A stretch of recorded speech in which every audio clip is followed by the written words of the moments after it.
anything.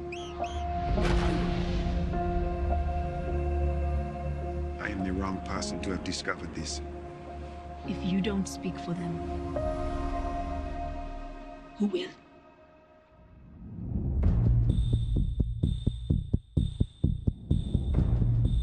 I found a disease that no one has ever seen. Repetitive head trauma chokes the brain. The NFL does not want to talk to you. You turned on the lights and gave their biggest boogeyman a name. You're going to war with a corporation that owns a day of the week. No proof was presented today because there simply isn't any. They have to listen to us. This is bigger than they are. What you think they're doing to you now? That's nothing. You have no idea how bad this could get. I have to keep going. They want you to say you made it all up. If they continue to deny my work, men continue to die.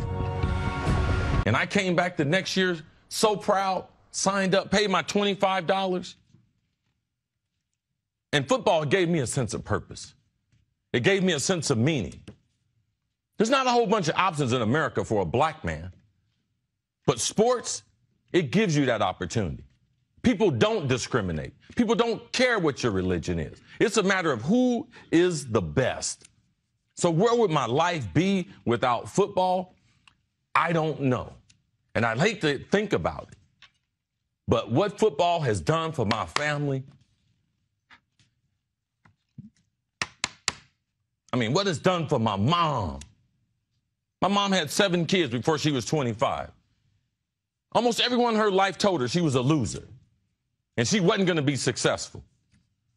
But my brother playing in the NBA and myself playing the NFL, my mom went back to college, got her degree, went back and got her master's.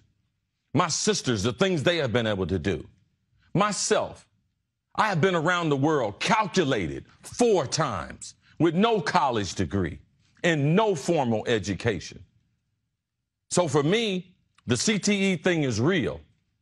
But also in America, what other choice does a black man have that's better than the National Football League, that presents the opportunities economically, the influence that you have?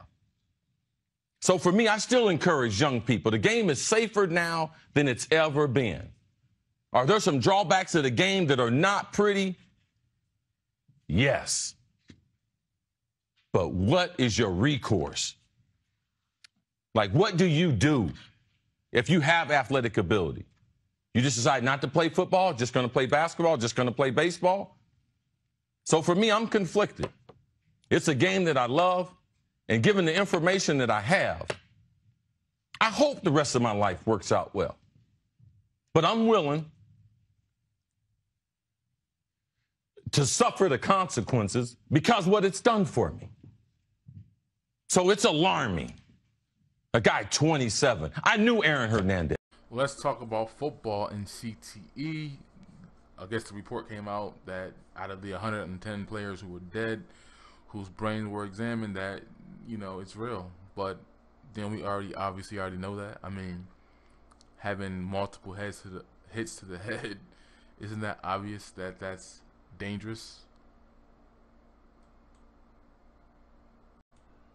So here's my issue and what I don't understand about the argument, right? Like, absolutely I understand that, you know, multiple hits to the head is not safe. It's not healthy. It has negative externalities, but who doesn't know that? But my issue is why is it that the NFL is the one male-dominated space that we want to address this with, right?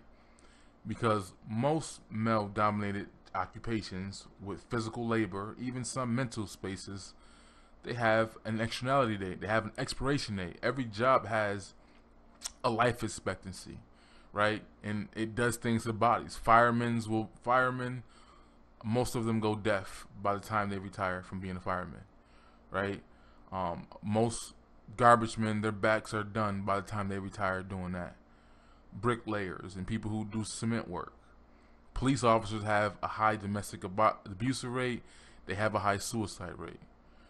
The life expectancy of I think an Army Ranger or a Navy SEAL is like not even 30.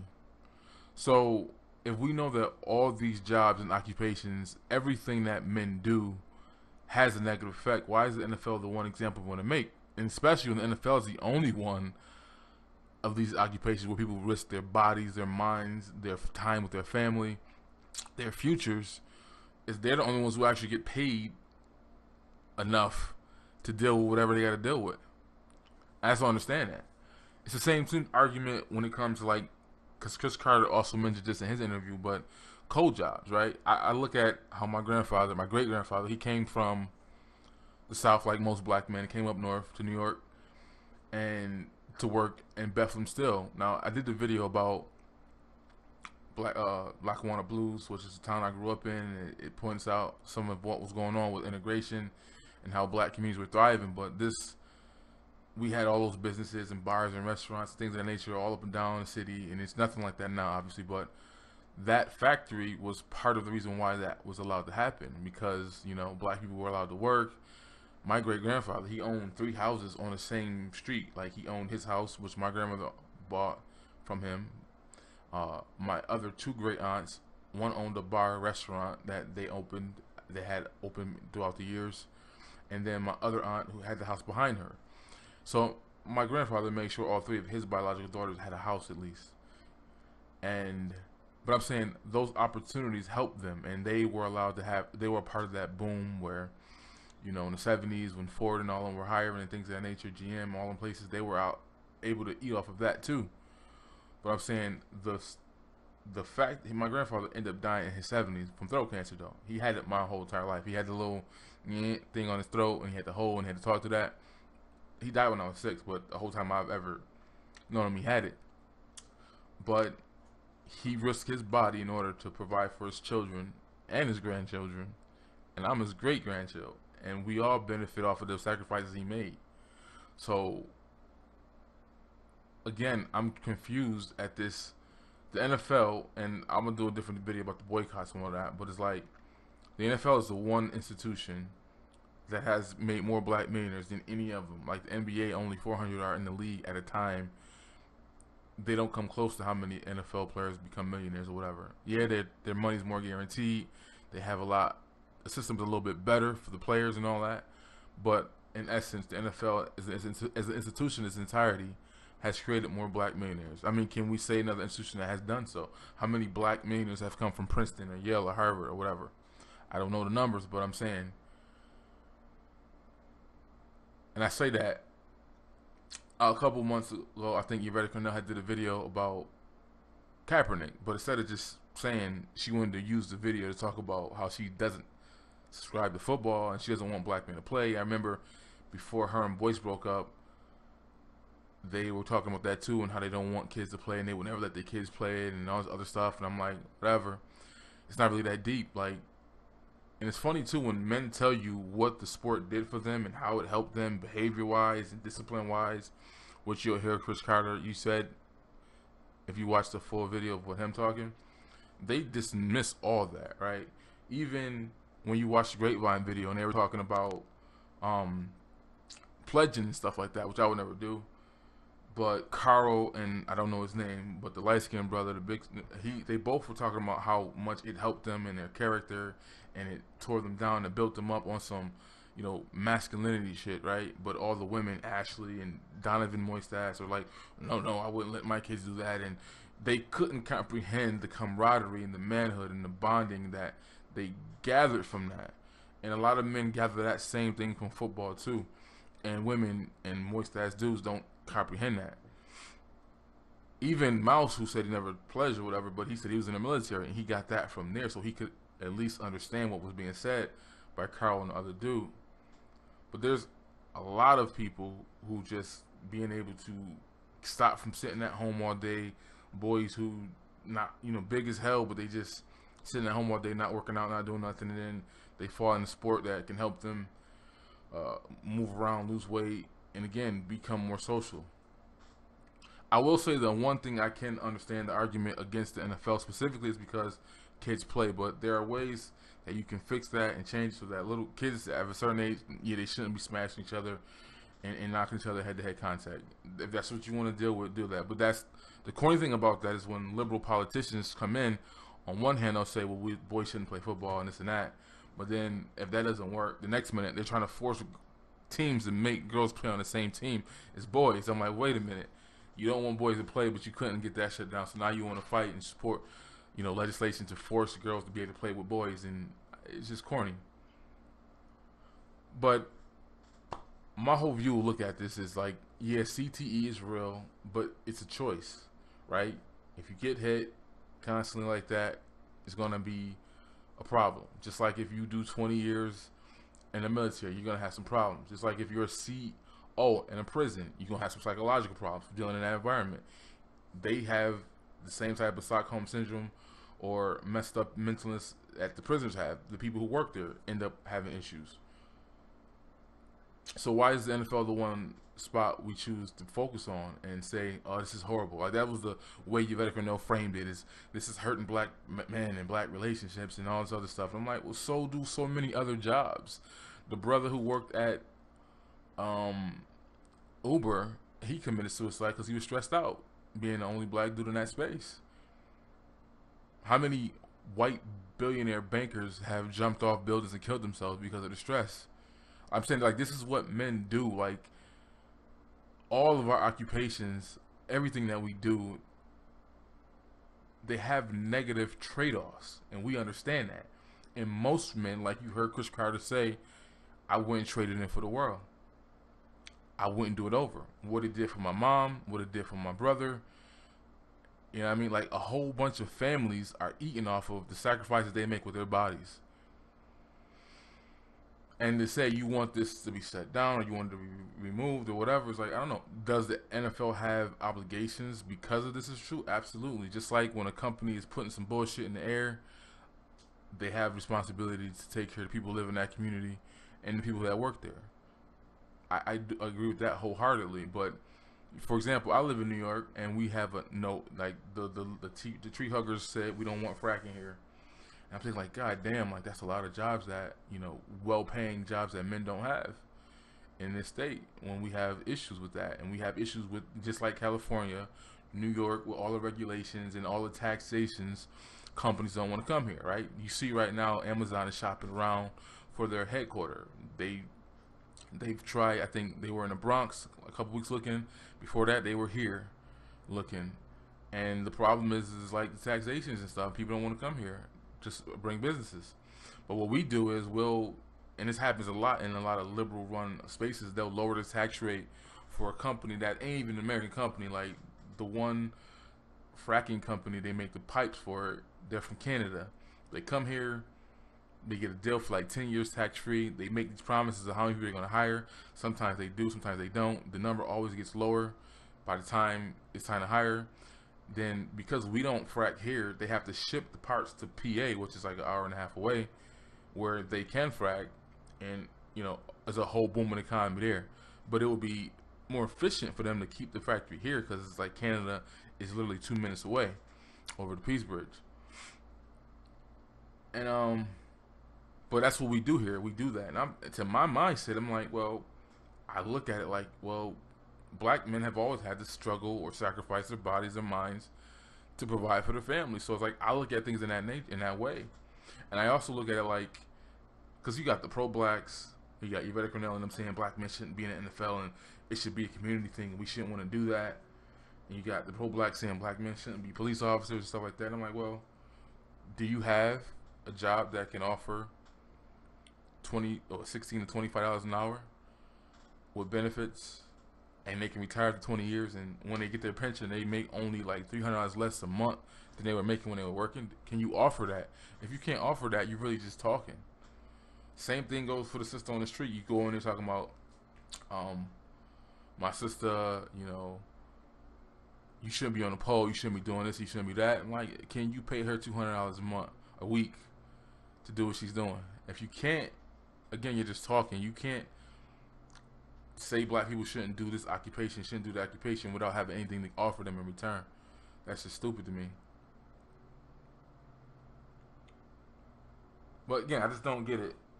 Every job that men have negative consequences.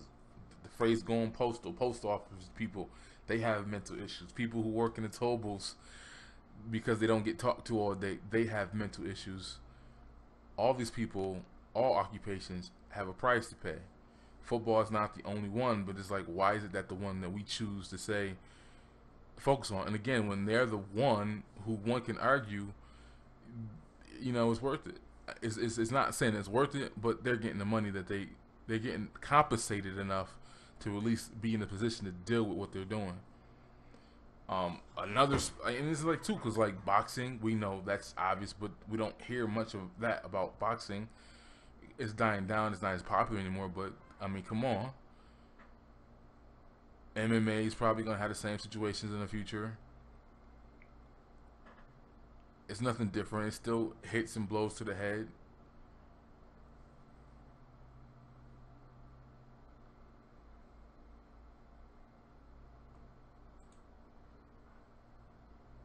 One thing I noticed too, real, because shout out to Mace Jackson, he had went to the protest for the NFL, and I'll probably just do a separate video on the protest though, and get my things on that. But he went to the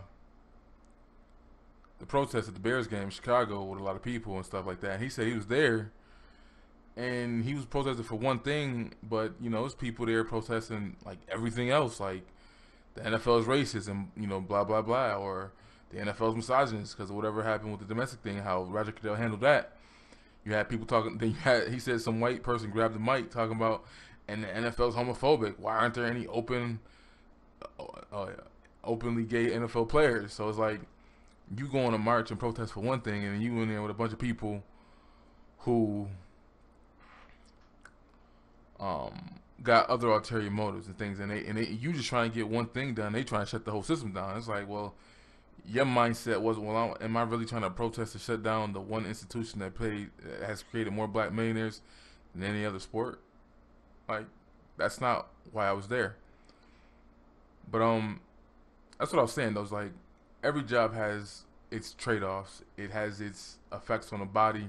Like I said, my grandfather worked in Bethlehem Steel, which was a booming business. A lot of people ate and thrived off of that. And there's a lot of controversy with it. A lot of people were stealing money. There's probably stuff in the air right now because of that. Like, you know, there's dudes and you can't. They were working with nuclear waste. That's how they got the men who worked there and they got sick.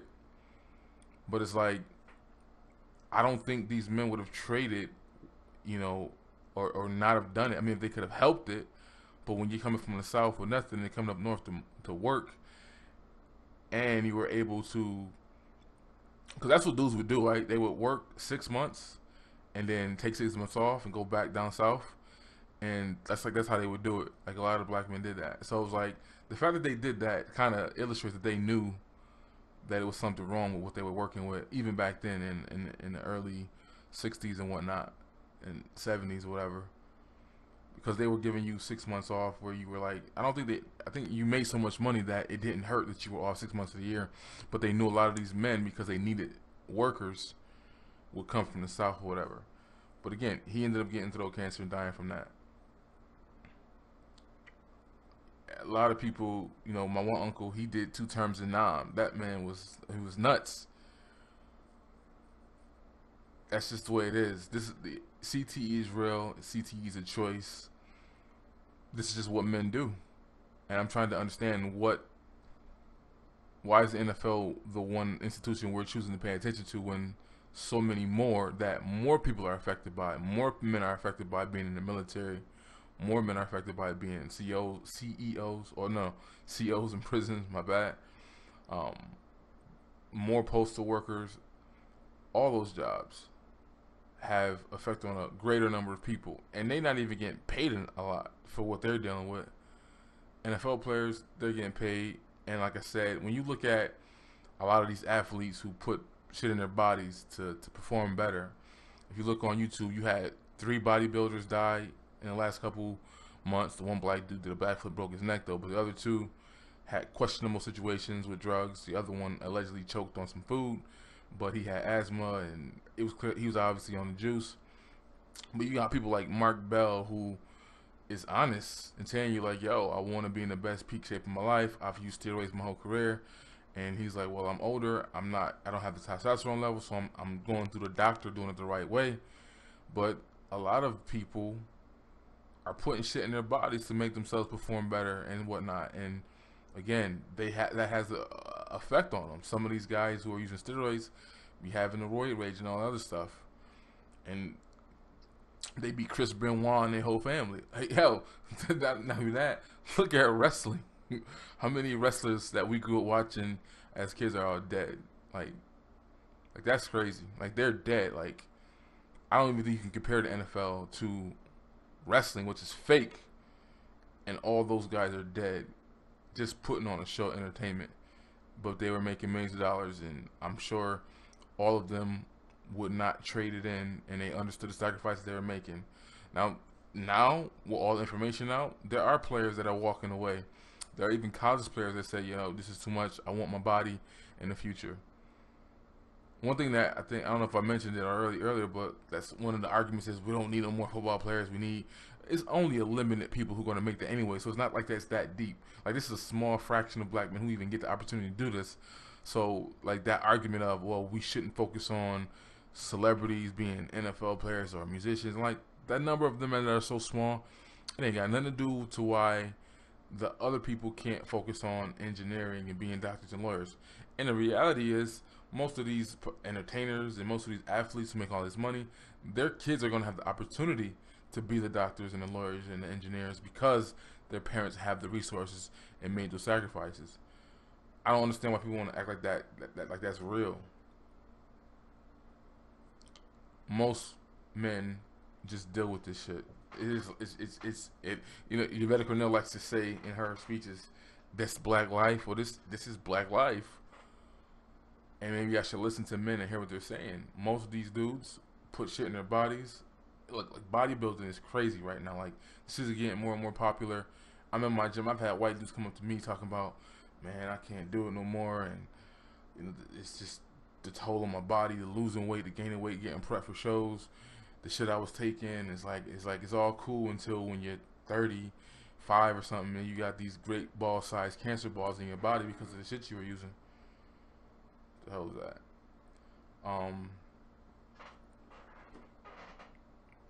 But they finally get to a breaking point where they say they don't want to do it no more, and they stop. And the same dude who said that to me, he fought hard as hell to become a cop. I seen him like a year later. I seen him like, so how you doing with that?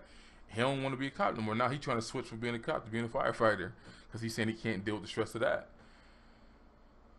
It is what it is. This is what men do. Men put their bodies on line with their careers in all aspects of life. The NFL is no different than any other job. The only difference is they get paid more money.